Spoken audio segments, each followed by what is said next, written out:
Hello and welcome to TiCME, Time Critical Medical Education. My name's Dr. Nick Taylor and I'm an emergency physician based at the Canberra Hospital.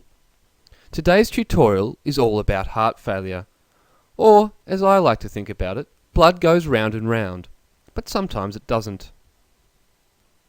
The goals of today's tutorial are to understand some basic circulation physiology, to describe the cause and effects of left and right heart failure, to be able to classify left ventricular failure, and to learn the principles that will help you to treat acute left ventricular failure.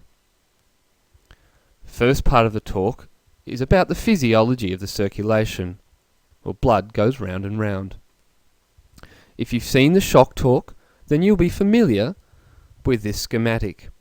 Essentially what I've tried to do with this drawing is remove all the detail out of the circulation. So I've taken away all the branches and side branches, all the capillaries and all the arterioles, all the venules, and I've simplified it right down so the circulation just becomes one big pipe. See if you can label the individual boxes.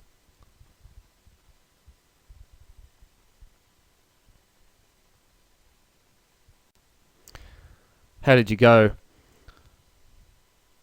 So if we start with the left atrium, blood flows into the left ventricle, it's pumped out into the aorta, branches into the main arteries, then into the small arterioles. Then it hits this strange box with a cross. Now if you notice, there's 3 boxes with crosses. What could they be? Did you get capillary exchange beds? So in the end organs, nutrients are exchanged, deoxygenated blood flows back into venules, then into the veins, back into the huge SVC and IVC, back into the right-hand side of the heart, where capillary beds in the lungs get rid of carbon dioxide and add in oxygen before the preload is put back into the left ventricle for the process to start again. You can add in as much detail as you like by naming the portal system, which essentially hangs off the side of the venous system, and then even the valves. For the purposes of today's talk, this is all the detail that we need for the anatomy of the circulation.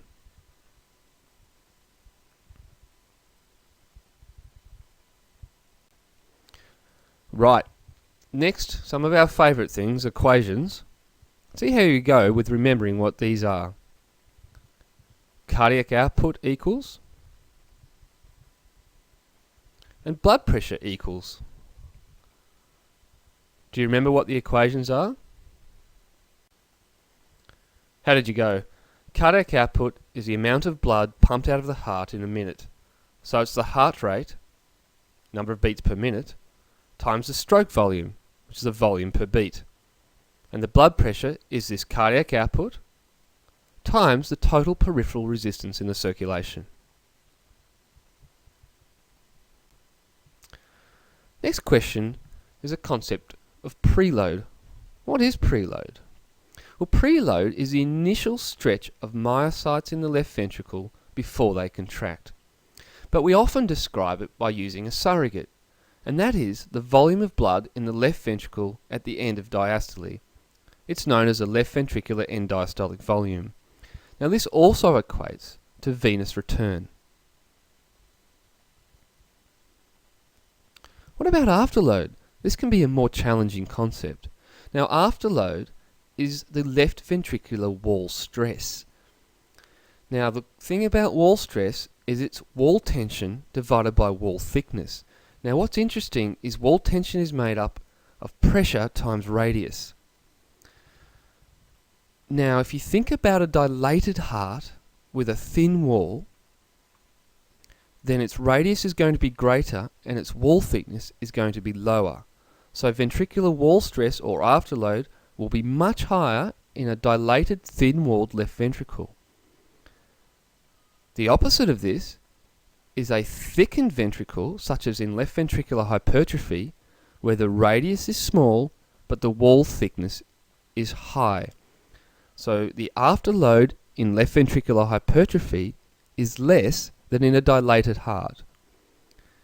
It's interesting that the physiological adaptation to disease states such as hypertension is to reduce afterload by left ventricular hypertrophy. It's often also thought as the pressure that the left ventricle must overcome to be able to eject blood into the aorta, and therefore is closely related to aortic pressure. What about inotropy? Now, inotropy isn't just the heart squeezing harder. It's important to know that inotropy is a preload independent increase in the rate of force and pressure generated by the left ventricle. Now that leads to a higher velocity of ejection. And stroke volume is increased because the same time frame means that more blood is ejected because it comes out faster. That leads to a lower end systolic volume. So stroke volume is increased by increasing inotropy. Now we need to put these concepts together. And do you remember back to medical school? Yes, the Frank and Starling curve. Can you label the x and y axes? Just have a think for a few seconds to see if you remember. How did you go? So the x-axis is essentially preload, and the y-axis is stroke volume. What the Frank-Starling curve tells us is that as we increase preload, or the left ventricular end diastolic volume, the stroke volume will gradually increase. So in a normal heart, the muscle fibers and the sarcomeres within those muscle fibers stretch apart passively under increasing preload, and then that preload is ejected from the ventricle into infinity. So essentially, a normal functional left ventricle can eject all the preload which is delivered to it. And that is because the fibers will respond by passively stretching and then contracting with any given preload. Now, what are some variations on normal? What do you think about this curve? If you draw a line along the x-axis, then for any given preload, the stroke volume is now higher. So in this state, remember what we said about inotropy?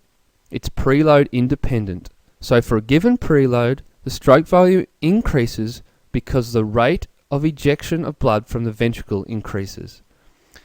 Decreasing afterload, which will decrease the work the left ventricle has to do, will also increase stroke volume for a given preload.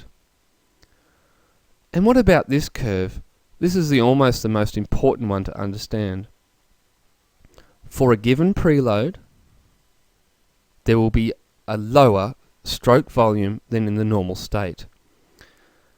There also becomes a point where stroke volume falls away as preload increases. This curve occurs in states of high afterload or low inotropy, and this is essentially left ventricular failure. It's very important to understand this curve because, as we'll see later, treating left ventricular failure includes two main principles: decreasing afterload, increasing inotropy, which will help to raise this curve back up to normal, and also sometimes reducing preload, which will bring the heart back along this curve to where it will function more optimally. So, to summarize, to increase stroke volume, we can increase preload, we could increase inotropy, and we can decrease afterload. If we raise afterload or decrease inotropy, stroke volume will be lowered.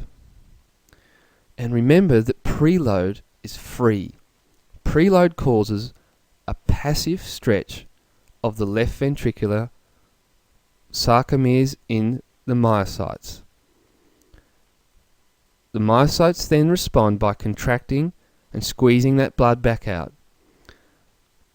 It's useful, therefore, to know that fluid challenge is one of the most common and best ways to increase cardiac output in critical care medicine.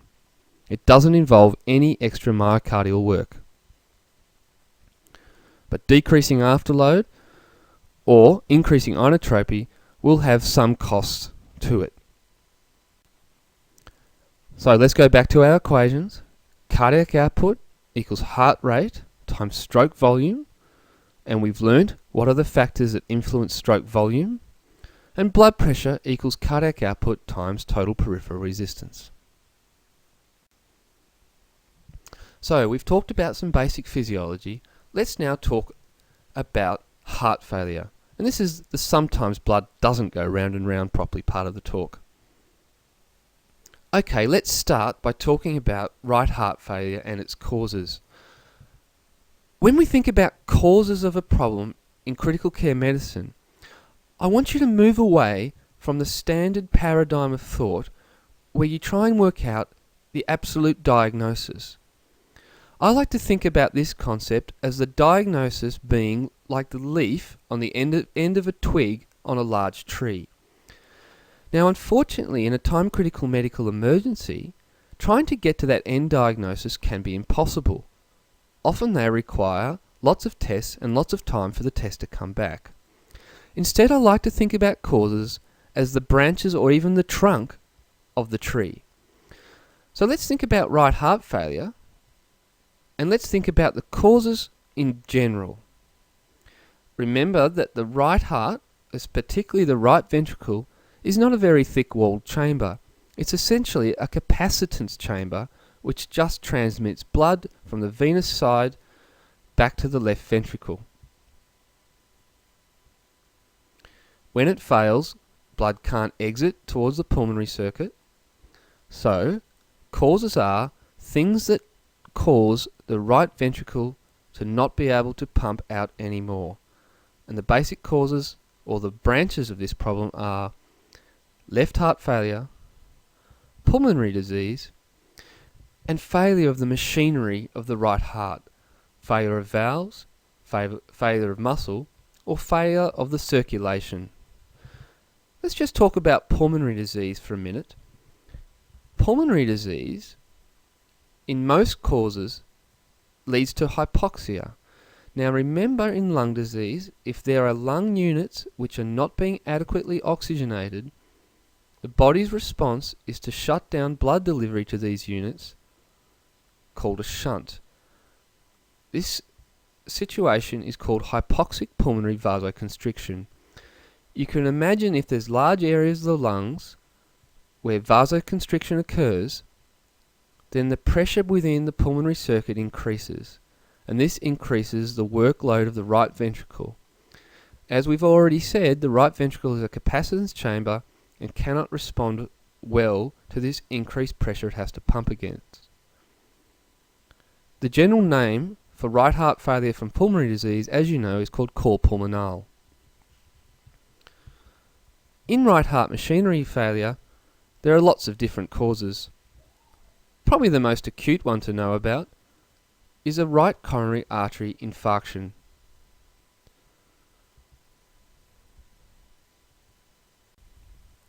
Okay, now let's think about the effects of right heart failure. This is quite easy when we think about the circulation in a very simplistic fashion, because all we need to do is move backwards from the right ventricle, back upstream, and see what is affected. So blood will back up into the major veins first, and of course we'll notice a raised JVP. It'll then back round into the portal circulation, so we'll see a congested liver, or a pulsatile liver, particularly in tricuspid regurgitation, ascites, and other signs of portal hypertension, such as splenomegaly. And as the fluid makes its way to the peripheries, we'll end up with peripheral edema. Now we move on to left heart failure. Let's try and think about the branch causes of left heart failure again. Left heart failure, remember, is that blood isn't going to be ejecting well from the left ventricle again. And let's think back to those causes of reduced stroke volume that we saw before. Remember what they were? So, we can have failure essentially of inotropy, which is usually caused by the machinery of the left heart failing. The most obvious causes, for example, are problems with the circulation, such as a left anterior descending myocardial infarction, an acute valve rupture, such as a mitral chordae rupture, leading to acute mitral regurgitation, or muscle damage, such as occurs in cardiomyopathies or myocarditis. Remember that high afterload state caused reduced stroke volume. For example, systemic hypertension or renovascular disease. And the final problem was related to preload. Let's talk about these in a little more detail. So, if we summarise, left heart failure can be caused by not enough contractility, and that can be any of the diseases of the left ventricle. Too much preload. Remember back to the Frank-Starling curve, where once we get over our tipping point, increasing preload will cause reducing stroke volume. And too much afterload, which has the effect of dropping that Frank-Starling curve lower than it should be for a given preload. And there's so many different causes of this, and you all know them very well. I'm not going to talk about these in detail. Having understood these three basic types of left heart failure allows us to classify heart failure. The following system is an internationally recognised heart failure classification system. There's some really excellent journal articles that summarise it in detail. And I'm going to put them up now. Hypotensive, as defined arbitrarily by a systolic blood pressure of less than 90. Normotensive left heart failure, where the systolic blood pressure is 90 to 140. And hypertensive left heart failure, where the systolic blood pressure is greater than 140. Can you try and link these three classifications of heart failure based on blood pressure back to the three causes based on physiology?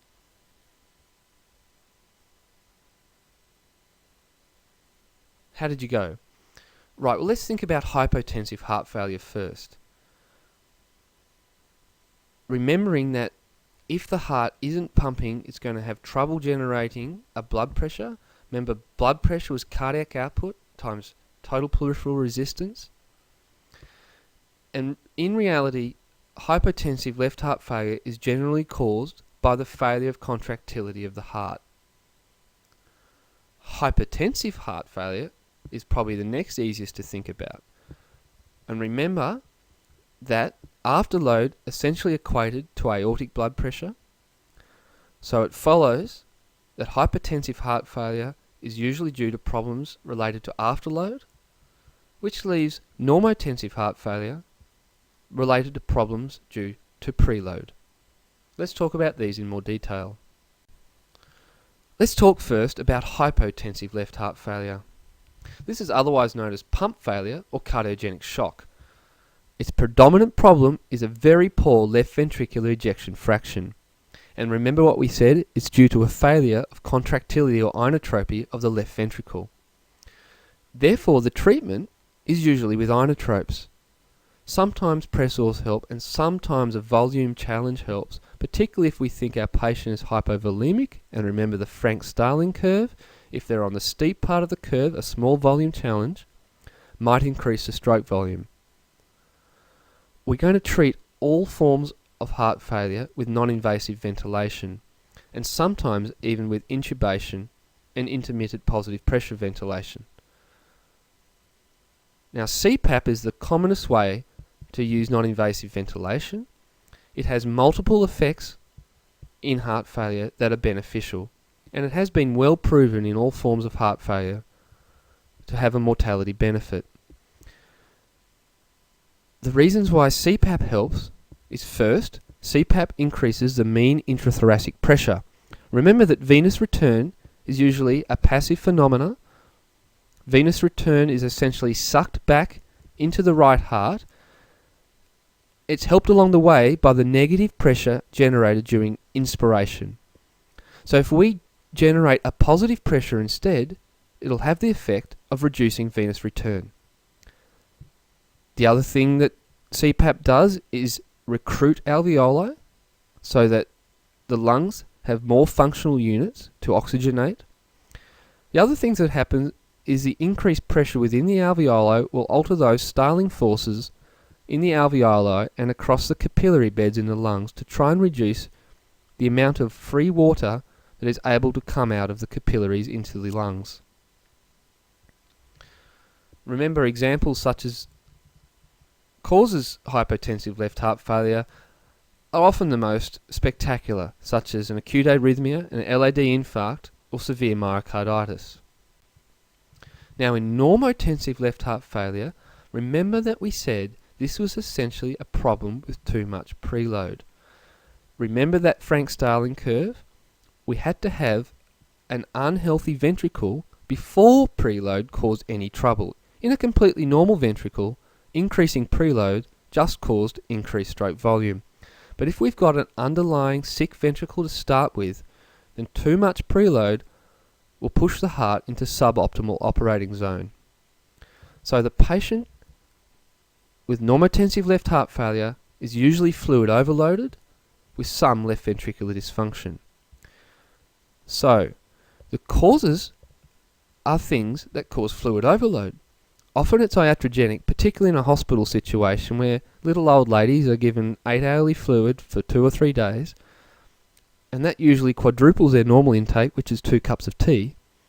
Sometimes it's due to non-compliance, either with fluid restriction regimes or with drug treatments such as diuretics, and sometimes due to other causes such as renal failure. It makes sense to treat this problem by reducing preload.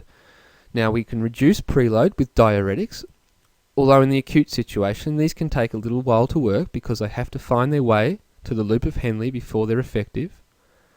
But the quickest way to do it is by starting non-invasive ventilation, as we discussed with CPAP, to reduce venous return, and to use a venodilator such as a nitrate patch or a GTN under the tongue, which immediately increases the volume of blood retained in the peripheral veins or in the capacitance circulation. This reduction in preload can move the patient's left ventricle back along its curve, the Frank Starling curve, so that stroke volume can increase. This is classically someone like the inpatient grandma on the orthopaedic ward who's had her hip done and 3 days later has had about 15 extra litres of fluid. And now to the most interesting sort of heart failure, hypertensive left heart failure. Remember what we said? This was due to afterload problems. Now, the interesting thing about hypertensive left heart failure is the left ventricular ejection fraction is relatively well preserved, because we've often got a hypertrophic ventricle which can squeeze out usually most of the blood that's delivered to it. This sort of heart failure, though, is a redistributive type of heart failure, in that the patient usually isn't volume overloaded. It's just that physiological parameters have changed, which now means that the ventricle can't pump out the preload that's delivered to it. And this usually occurs because of too much afterload. It makes sense to treat too much afterload with an afterload reducing drug. And generally we need to use an arteriolar dilator. Now remember, GTN is predominantly a venodilator, but it does have arteriolar dilator effects, and GTN should be your first line of call. If the patient's very sick, and probably the main example of where arteriolar dilation or afterload reduction is absolutely paramount, is something like a mitral chordae rupture leading to acute severe mitral regurgitation. You can use drugs such as hydralazine or sodium nitroprusside. And remember that non-invasive ventilation with CPAP will also be extremely helpful. You generally don't need too much diuretic unless the patient is obviously overloaded. In fact, patients with stiff, non-compliant, hypertrophic left ventricles are actually preload dependent. The physiology of why they suddenly develop left heart failure is somewhat challenging. These are the patients who seemed really well the day before, then suddenly wake up in the middle of the night at 5 in the morning, extremely short of breath. They're the ones that get brought in lights and sirens to the emergency department. They're frothing pink sputum out of their mouth. And if you think back to the last person you saw like that, I bet you they had a blood pressure of 200. It's probably that there's some sort of sympathetic vicious cycle, so that during the middle of sleep, when the fluid is slightly redistributed to your lungs, some hypoxia is caused. Now remember that if we get a bit hypoxic, our sympathetic nervous system gets activated, we turn up our adrenaline, our heart rate increases and our blood pressure increases, our afterload goes up, and our pulse rate goes up. Now this ventricle, which is stiff and thick, needs more time to try and relax to accommodate the preload than usual. But when it's harder for it to pump out because the blood pressure's gone up, and it has less time to relax because the pulse rate's gone up, then suddenly the ventricle doesn't have time to fill anymore. All that preload has to go somewhere, and unfortunately a vicious cycle ensues where the preload basically flows straight back into the left atrium, straight back into the pulmonary circuit, and severe acute pulmonary edema starts. Classic patient this occurs in is an elderly female. Now on echo studies, these patients often seem to have diastolic dysfunction, or that stiff ventricle that doesn't relax very well. So we've managed to classify left ventricular failure into 3 types: hypotensive, normotensive and hypertensive. Now we're going to look at our circulation diagram again to work out the effects of left ventricular failure. So the blood's got to go somewhere. It ends up in the pulmonary vascular circuit, leading to acute pulmonary edema. And there's no outflow from the left ventricle, so the end organs are going to have reduced supply, which is going to lead to shock. The right heart is going to become overloaded with pressure and volume, and then we're going to get right heart failure eventually, which will lead to all the signs of right heart failure that we saw before. So let's put it all together and learn how to treat the patient with acute pulmonary edema. First step is we're going to redistribute some of that blood volume that's in the lungs by just changing the position of the patient and making them sit up. We're then going to apply high flow oxygen, put the patient on a cardiac monitor, and if available, arrange an urgent chest x-ray to confirm our diagnosis. We're going to get IV access, and it's very important to try and get a 12-lead ECG as soon as possible so that we can rule out underlying causes such as a STEMI or arrhythmia. Every patient who's not hypotensive will benefit from some GTN under the tongue. So we can give half or 1 depending on the initial blood pressure. If available, we should start non-invasive ventilation with CPAP. I usually start the patient with a PEEP of 5 to 10 and only go up to a maximum of 15 or sometimes 20. High CPAP pressures are difficult to tolerate for the patient. There's often a large associated air leak, and they can cause gas trapping, which has adverse effect on the patient's ventilation. If the patient is obviously fluid overloaded, we can use judicious amounts of IV furosemide. Now, the available evidence would suggest that a furosemide infusion is better than large furosemide boluses, and the available evidence would suggest that furosemide does not confer a mortality benefit in heart failure. However, it makes sense to give some if the patient has clearly fluid overloaded. We do not give morphine for acute left ventricular failure. There is strong evidence, published evidence for the last 10 or 15 years that shows that morphine causes an increase in mortality. Let's just talk about this for a minute. Classically, morphine was given to patients for 2 reasons. Firstly, it was thought to be a venodilator. Now, my feeling on this, if you want to give a venodilator, give one, give GTN. Secondly, morphine was thought to reduce the anxiety associated with severe acute pulmonary edema. Now, the anxiety is usually caused because of hypoxia. Hypoxia is treated with non-invasive ventilation, morphine causes a reduction in the response of our medulla to variations in CO2 and reduces our respiratory drive. So it's not surprising that taking away respiratory drive in hypoxic patients makes them worse. One of the exceptions to morphine would be someone who's having an acute myocardial infarction and GTN hasn't taken away their pain, in which case small doses can be used for the treatment of the pain. Now, if the patient will tolerate it, in most patients we can start a GTN infusion. Now, GTN infusions, you start low and increase rapidly because of its short half-life. You titrate it to the patient's response and the blood pressure. If you don't have GTN infusion, you can easily put on a GTN patch and you can just take it off if the blood pressure drops too low. Remember to treat the patient for acute coronary syndrome if that's required with antiplatelet drugs or heparin, and arranging transfer to a cardiology unit if required. So, we've gone through the physiology and the classification and the treatment of left ventricular failure. We're now going to just go through a couple of questions just to make sure that we retain some of this knowledge.